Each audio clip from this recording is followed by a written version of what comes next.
3 different locations within 6 months.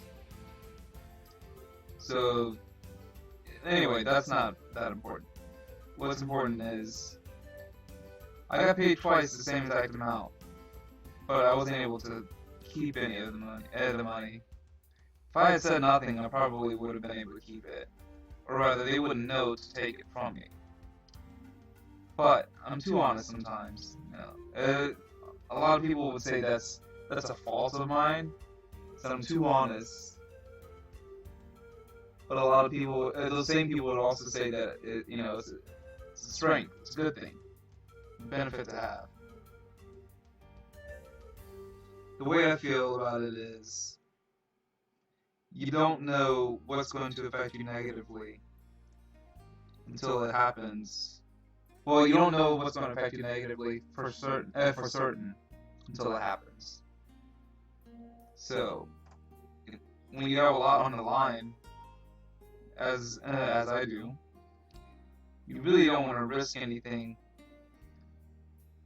when it comes to like legal matters. So, I didn't want to be accused of stealing and then get fired and have all these bills to pay that I can't afford to pay because I got fired.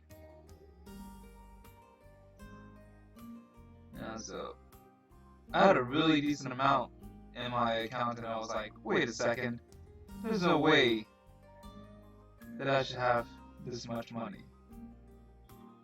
Unless my tax refund, but it wasn't my tax refund. It wasn't. It was not my tax refund. It was not my Batman mug.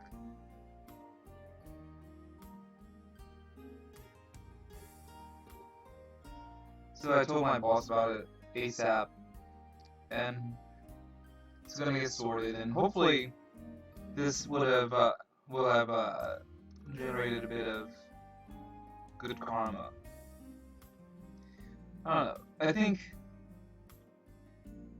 What I think about karma is kind of weird. Like, I believe in it, but not so much as like a supernatural thing, but rather a probability of things progressing towards a certain end, given certain things playing into that, those factors that affect it. So, good karma would be explained in, you do something good, generally good, genuinely good, both, and by like donating to a charity. It could be clothes or it could be money. And then you go to file your taxes, and you're not used to filing your own taxes, so use TurboTax or your auditor or your tax representative or whatever. I don't know what you call them. Your person ask you, have you ever donated to charity? And you say yes, because it's true. Well, that gives you tax credit. And you always want to get as much money back as possible.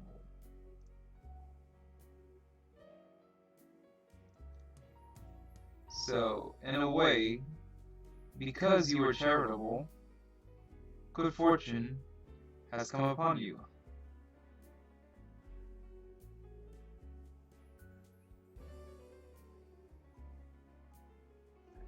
And the same thing happens with like so-called bad karma. So what is bad karma? How is that explained? Well, let's say you steal a car, for example. That car happens to belong to a notorious drug dealer. You didn't know, you just saw that it was a mark, and, therefore easy money. So, they track down the car, inevitably with you in it still, And that drug dealer was not very happy at all that you had stole his car. So next thing you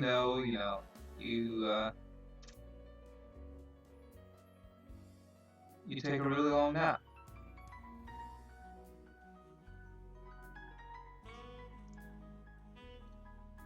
So if you had never thought to steal the car in the first place, you would have likely avoided that situation.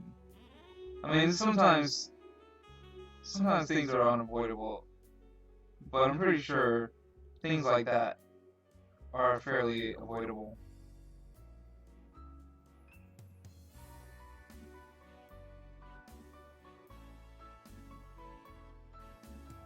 There are some things that are seemingly unavoidable. I was watching the Young Turks the other day, and no hate, please. And there was some kind of military operation taking place, and it was like Trump's first military operation under his tenure as president of the United States, and it didn't go well. It was like one of our guys died, and like a bunch of civilians died, and it could have been avoided, the whole situation, because the president acted impulsively. He didn't have enough intel on the situation before he sent our guys in, and incidentally, there were lots of casualties that could have been avoided. And one of the casualties happened to be a little girl whose father was like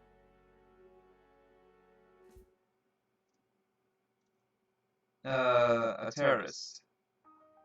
Now, she had nothing to do with it. At the time that he was committing his war crimes, she was like 1 year old.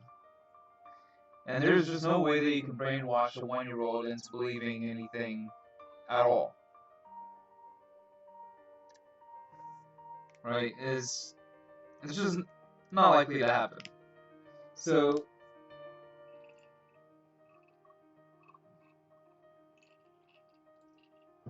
she's killed in it.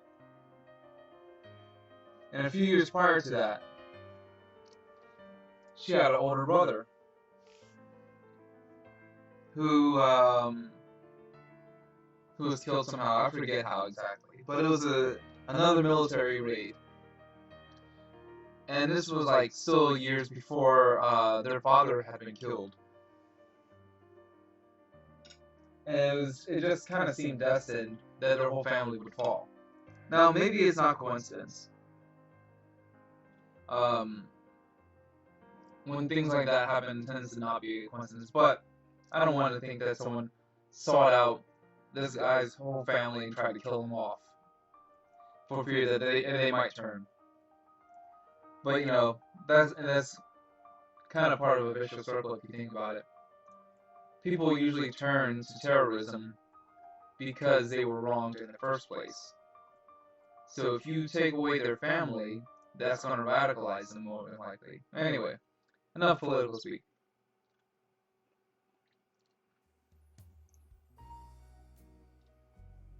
Broccoli is such a weird vegetable.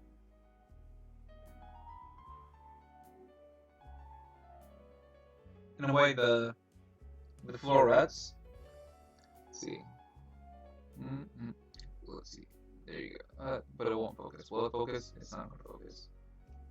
Anyway, the florets are the little dark green parts of it. And it kind of tastes like Brussels sprouts. Brussels sprouts. And which isn't unpleasant. I like it.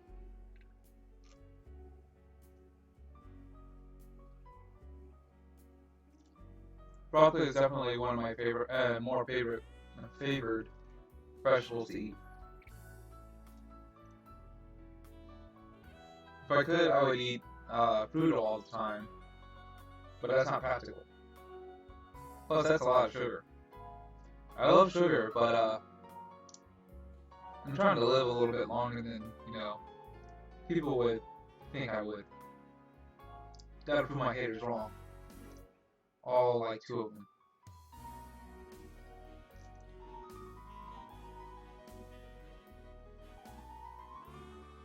But yeah, I think I read somewhere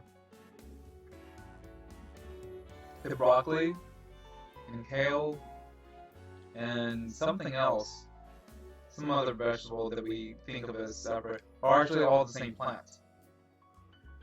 I kind of believe it. It makes sense to me.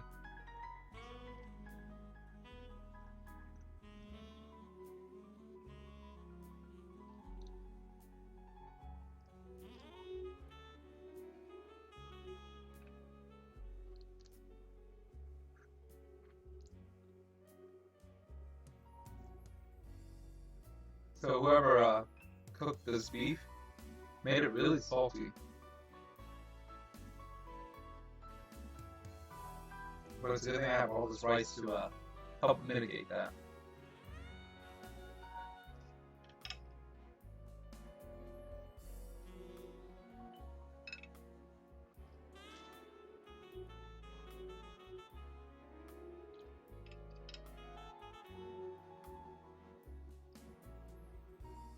So is the music too loud or anything?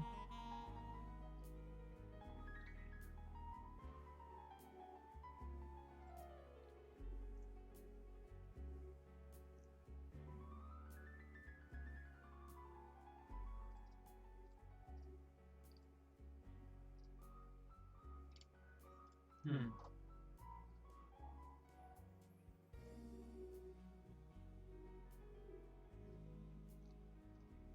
I'm debating if I should add more eyes to this or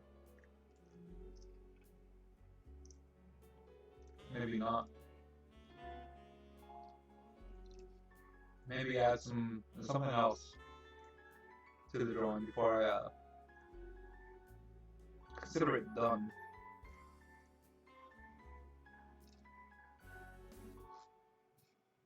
Hmm.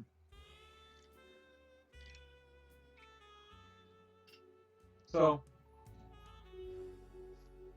I do plan on doing more of these kind of streams where I just draw, and I might do some book reading, some more book reading, but I don't know.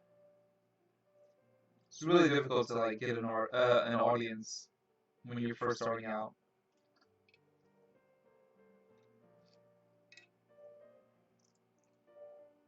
Especially when you're late to the game for something that I wouldn't say is on its last legs. Streaming is far from like being on its last legs, but the innovation of it is kind of dying out. The newness of it. So it's like, with PewDiePie, when he started YouTube gaming on YouTube, he wasn't necessarily the first gamer, but he was one of the first gamers. And his popularity just blew up because there were so few of them starting out, and it just kind of snowballed from there.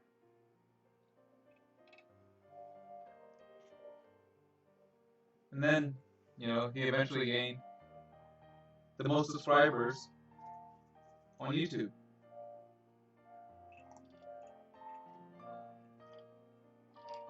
In the entire world.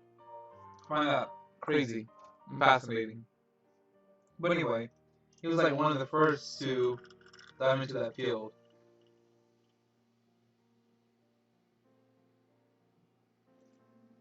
So, I'm not saying it was easy for him, but it was definitely easier than what I would have to go through to get anywhere near that level.